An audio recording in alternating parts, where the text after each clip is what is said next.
A month after releasing the Titan II Windows Phone handset, HTC is back with its highly anticipated Android phone, the One X. And I can't wait to see what's inside this ice cream sandwich powerhouse.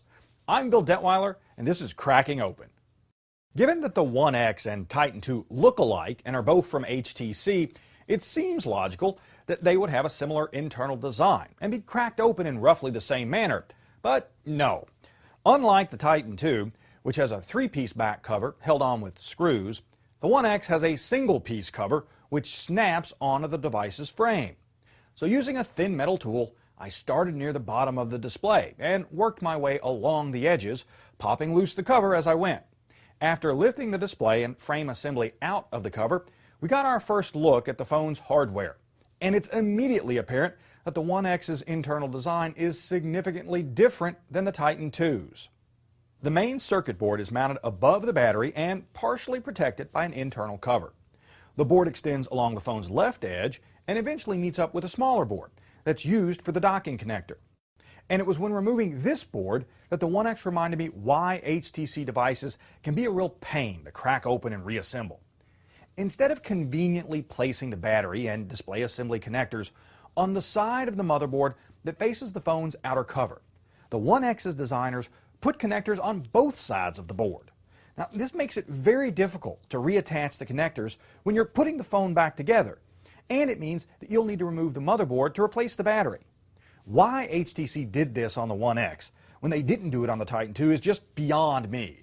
But enough of my griping. Let's look at the rest of the hardware. The One X has a 4.7-inch display with a resolution of 1280 by 720, an 1800 milliamp hour battery, an 8-megapixel rear camera, 1.3 megapixel front camera, and a Beats audio speaker. Looking at the chips, our US version has a 1.5 gigahertz dual-core Qualcomm S4 processor, 1 gig of RAM, and 16 gigs of storage.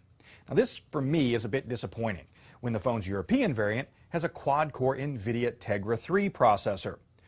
But the loss of raw processing power may have an upside. The One X's Qualcomm chip contains both the application processor and a 3G LTE modem. Now this eliminates the Tegra 3's need for a separate modem. Given that both variants have a battery with the same capacity, US buyers may get a little bit better battery life. And as CNET's Brian Bennett notes, the One X flies through ice cream sandwich and HTC's Sense overlay with oomph and agility. Rounding out the One X's other major chips are an InvenSense 3-axis gyroscope, Synaptic touchscreen controller, and Audience EarSmart voice processor. Despite its lack of a quad-core processor or micro SD card slot, and my complaints about its internal design, the One X gives Android fans in the US a lot to be happy about.